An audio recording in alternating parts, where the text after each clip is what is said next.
Hello दोस्तों, स्वागत है आपका मेरे यूट्यूब चैनल फारसाइट एकेडमी में।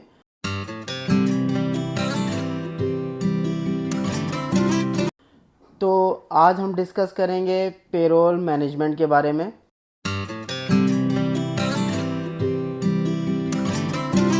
तो आइए स्टार्ट करते हैं इसकी डेफिनेशन से।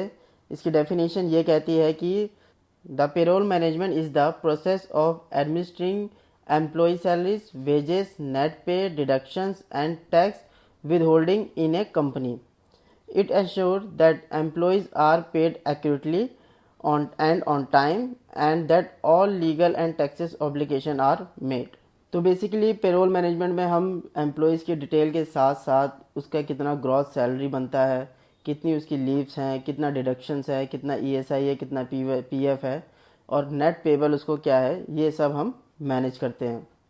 तो पेरोल मैनेजमेंट को समझने के लिए मेरे पास एक शीट है। ये शीट हमारी मदद करेगी कि हम एक कंपनी में कैसे एम्प्लॉयज़ की डिटेल्स और कैसे उसका ग्रॉस सैलरी वगैरह कैलकुलेट करते हैं। तो बेसिकली ये शीट जो है हमारी एचआर डिपार्टमेंट से आती है। इसमें होती है एम्प्लॉय डिटेल्स, जिसमें एम्प्लॉयज़ की code, name, department and date of joinings वगैरह रहती है। देन उसके बाद आता है सीटीसी, कॉस्ट टू कंपनी। ये भी प्री डिफाइंड होती है। इसमें basic, DA, HRA, convince allowance, food reimbursement, medical reimbursement, ये सब मिला के सीटीसी बनता है। देन उसके बाद आता है ग्रॉस सैलरी। ग्रॉस सैलरी में जो है हमारे वर्किंग डेज कैलकुलेट होते हैं कि किसी एम्प्लॉय ने कितने दिन वर्क किया है। अगर उसने लेस देन 30 डेज़ वर्क किया है तो उसका लीव डिडक्शन हो जाता है। देन उसके बाद आता है ग्रॉस सैलरी। तो ग्रॉस सैलरी जो आता है वो सीटीसी माइनस लीव डिडक्शन होता है। तो आइए इसकी कैलकुलेशन एक बार समझते हैं कि ये ग्रॉस सैलरी हम कैसे निकालते हैं।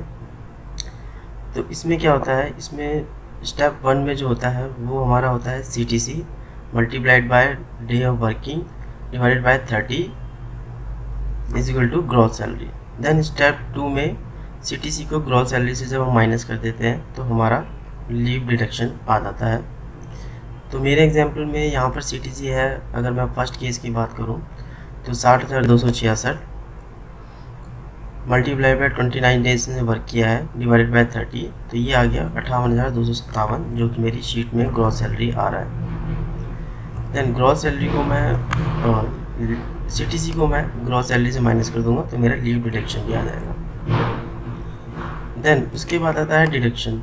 डिडक्शन में 3 होते हैं हमारे। एक होता है PF contribution, ESI contribution and TDS. ये हम एम्प्लॉयज़ की सैलरी से डिडक्ट करते हैं। तो जो ये पीएफ होता है इसमें हमें कुछ पॉइंट ध्यान रखने पड़ते हैं। जैसे ये जो डिडक्ट होता है ये 12% ऑफ बेसिक प्लस डीए का होता है, ओवरऑल सीटीसी का नहीं होता है। मिनिमम सैलरी इसकी 15,000 होनी चाहिए और डिपॉजिट जो हम करते हैं वो 15 दिन के अंदर अंदर इसको हमें डिपार्टमेंट में जमा करना होता है। इसमें क्या रहता है कि अगर मान लो मेरी जून मंथ की सैलरी है तो उसमें जो मैंने पीएफ डिडक्ट किया है सारे एम्प्लॉयज़ का, उसको मैं 15 जुलाई से या 15 जुलाई तक पे करना होता है डिपार्टमेंट को। देन ईएसआई में जो होता है वो 1.7% होता है ऑफ ग्रॉस सैलरी, ये हम सीटीसी भी बोल सकते हैं। मैक्सिमम सैलरी जो है इसमें 21,000 होती है। अगर किसी एम्प्लॉय की सैलरी 21,000 से ज़्यादा है तो उस पर ईएसआई एप्लीकेबल नहीं होगा।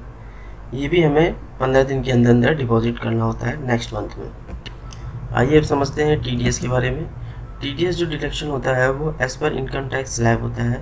इसकी कैलकुलेशन बहुत कॉम्प्लिकेट होती है, ये मैं आपको आगे की क्लास में सिखाऊंगा कि टीडीएस कैसे डिडक्ट किया जाता है सैलरी से।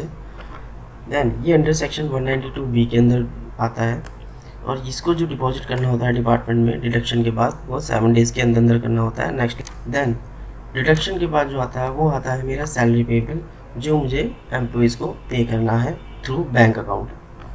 तो आइए अब हम इसकी एंट्री समझ लेते हैं टैली प्राइम में। तो टैली प्राइम में एंट्री करने के पहले हमें ये देखना होता है कि हमें जो मेन पार्ट्स हैं वो कौन कौन से होते हैं। तो इसमें हमें ग्रॉस सैलरी देखना होता है। ग्रॉस सैलरी मेरी एक्चुअल सैलरी होती है जो मेरी एक्सपेंसेस में बुक होती है।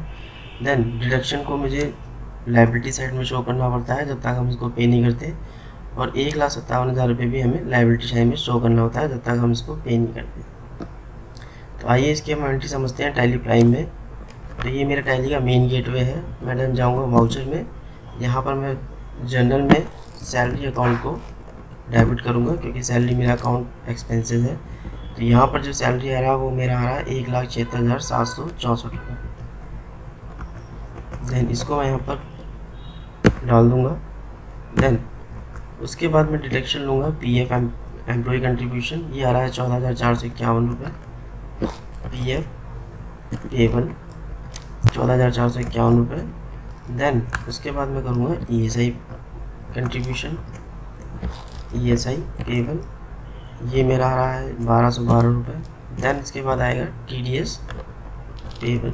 TDS पेबल जो मेरा आ रहा है वो आ रहा है 3,980 रुपये। देन यहाँ पर मैं डालूँगा सैलरी पेबल जो मुझे एक्चुअल में बैंक के थ्रू एम्प्लॉइज़ को पे करनी है। तो 1,57,121 जैसा कि मेरी शीट में आ रहा है, मैंने यहाँ पर ऐड कर दिया है। देन मेरा डेबिट क्रेडिट इक्वल हो गया। यहाँ पर मैंने अरेंजमेंट लूँगा being salary on the month of June 2025, और इसकी जो मैं एंट्री डालूँगा वो 30 जून 2025 में डालूँगा क्योंकि मेरी जून मंथ की सैलरी है। देन इसको मैं कर दूँगा सेव। तो यहाँ पर मेरा जो सैलरी अकाउंट हो गया है वो मेरा 1,76,764 रुपये हो गया है। सैलरी पेबल मेरा जो हो गया वो हो गया 1,57,121। TDS जो मुझे डिपार्टमेंट को पे करना है वो करना है 3,980। ESI 1,212 और EPF 14,451। तो ये सब मुझे डिपार्टमेंट को पे करना है। तो अगर मैं सैलरी पेबल में जाता हूँ तो यहाँ पर मुझे अब सैलरी को एम्प्लॉइज़ को पे करना है। तो यहाँ पर मैं F5 प्रेस करके बैंक अकाउंट में जाऊँगा। यहाँ पर मैं कोई भी बैंक ले लेता हूँ और यहाँ पर सैलरी पेबल को मैं कंसिडर करूँगा। सैलरी पेबल मेरा कितना था 1,57,121। मैं फंड ट्रांसफ़र के थ्रू मैंने इसको पे किया है। Being salary paid for the month of June 25। मैं इसको कर दूँगा सेव। तो आइए अब हम ये समझते हैं कि P&L और बैलेंस शीट में इसका इफेक्ट कैसे लिया जाता है। तो ये मेरा last profit and loss account था जिसमें मेरा नेट प्रॉफिट 1,90,000 रुपये आ रहा था। अब इसमें मेरा सैलरी जो है 1,06,764 था जो कि मैं इनडायरेक्ट एक्सपेंसेस में ऐड कर दूंगा। तो मेरा नेट प्रॉफिट जो है वो 1,90,000 से घट के 13,236 रुपये आ जाएगा। तो इस तरह से मैं P&L ड्रॉ कर दूंगा। अब उसके बाद जब मैं बैलेंस शीट में आऊँगा तो लास्ट मेरा जो बैलेंस शीट था उसमें मैं ड्यूटी एंड टैक्सेस जो है 19,298 रुपये ऐड कर दूंगा और नेट प्रॉफिट 13,236 जो कि मेरा P&L में आ रहा था वो कैपिटल अकाउंट में ऐड कर दूंगा। जो ड्यूटी एंड टैक्सेस है ये मेरा 19,298 कैसे आया, इसमें मेरा ESI PF प्लस TDS, इसको जब मैं तीनों को ऐड करूँगा तो ये मेरा पेबल था ड्यूरिंग द जून 2025। तो यहाँ पर मेरा जो लाइबिलिटी साइड का बैलेंस आ गया वो आ गया 21,32,534 रुपये। बट मेरा अभी डेबिट साइड में 22,90,000 आ रहा है। जैसे कि मैंने बैंक से पेमेंट करी थी 1,57,000 की, तो यहाँ पर मेरा जो बैंक बैलेंस है वो घटकर 11,82,534 हो जाएगा क्योंकि लास्ट मेरा जो बैलेंस था वो था 13,40,000 रुपये, जिसमें से मैंने 1,57,466 सैलरी जो पे करी है बैंक से वो लेस कर दिए। तो बैलेंस मेरा 11,82,584 रुपये हो गया, 34 रुपये हो गया सॉरी। तो इस तरह से मेरा बैलेंस भी मेरा एसेट का 21,32,534 रुपये आ गया है जो कि मेरा लाइबिलिटी की साइड से मैच करता है। इस तरह से हम जो है बैलेंस शीट में सैलरी पेबल का या सैलरी ड्यूटी एंड टैक्सेस जो भी पेबल है उसका फैक्ट इस तरह से लेते हैं। अगर मैंने ड्यूटी एंड टैक्सेस भी पे कर दिया 29,298 का तो ये मेरा कैश एंड बैंक से रिड्यूस हो जाएगा। देन अगेन मेरा बैलेंस शीट मैच हो जाएगा। तो दोस्तों आपको पेरोल मैनेजमेंट के बारे में समझ में आ गया होगा। तो नेक्स्ट वीडियो के लिए सब्सक्राइब करें मेरा चैनल। Thank you.